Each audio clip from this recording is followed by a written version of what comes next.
Hey guys, Melissa here. It's been a while since I've done a video, so I thought it was about time. I wanted to share with you a little story today.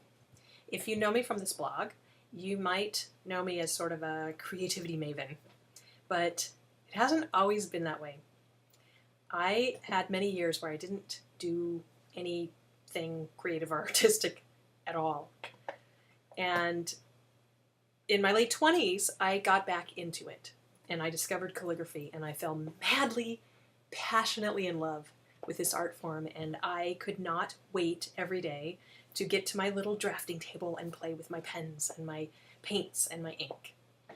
And I remember at some point having conversations with friends and seeing references in books to the fact that it wasn't like that for everybody. That some people actually had a hard time getting to their creative thing. That somehow they didn't do the thing that they loved, that gave them so much joy. And I just didn't get that. I was boggled by that very notion. Like, why would people not do the thing that they loved, right? Well, about a year and a half or so maybe after I got started, something really shifted.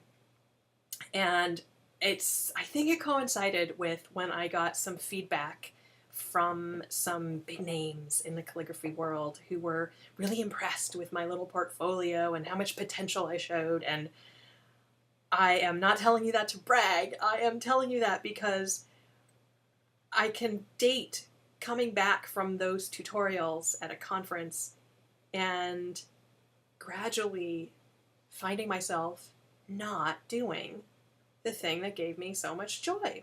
I was avoiding it. I had run head on into the brick wall of resistance. And I realized that I was afraid, that I felt like every single piece that I made had to be brilliant. Otherwise, it was going to prove that I was not capable of living up to the potential that these people I so admired had seen in me. And if every single piece that you make has to be brilliant, it's really paralyzing. So thankfully, eventually a friend of mine turned me on to a book called The Artist's Way, which you may have heard of. It is a real classic in the field of helping people reclaim their innate creativity.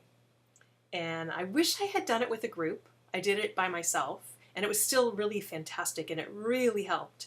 But if I had done it with a group, I know I would have done more of the assignments because there would have been the accountability factor, and I think it would have been a really profound, powerful experience to be in a group in that kind of transformative moment.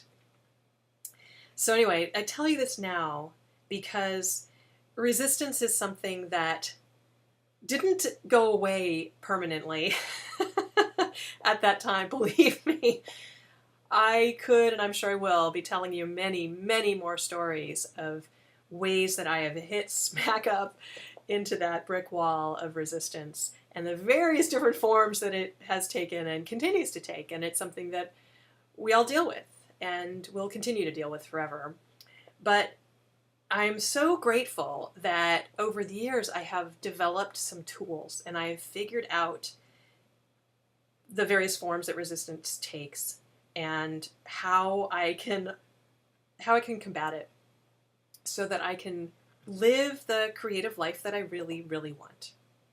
And if you've spent any time on this blog, you know that my big passion is getting you to live the creative life that you really, really want too.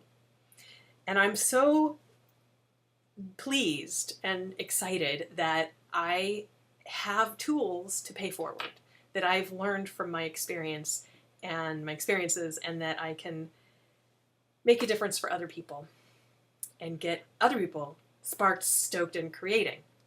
So to that end, I'm really excited about the 12-week course I am co-teaching with my partner in crime, Kelly Hevel. It's starting in March, running through the end of May, and we are going to be doing a free teleseminar, Living the Creative Life, fact versus fiction. We will be exposing the realities and the myths about what it really means to live the creative life. And we will be inviting you to contribute to the conversation. So if that appeals to you, if you are interested in dancing with your own inner muse and kicking out that inner critic, then I invite you to sign up in the form below, and we will keep you posted on when that course opens and how to get in on that free teleseminar. So I hope this has been inspiring, and if you've ever hit up against resistance, I would love to hear your stories and what worked for you. You can share them in the comments below. So with that, as always, go get creating.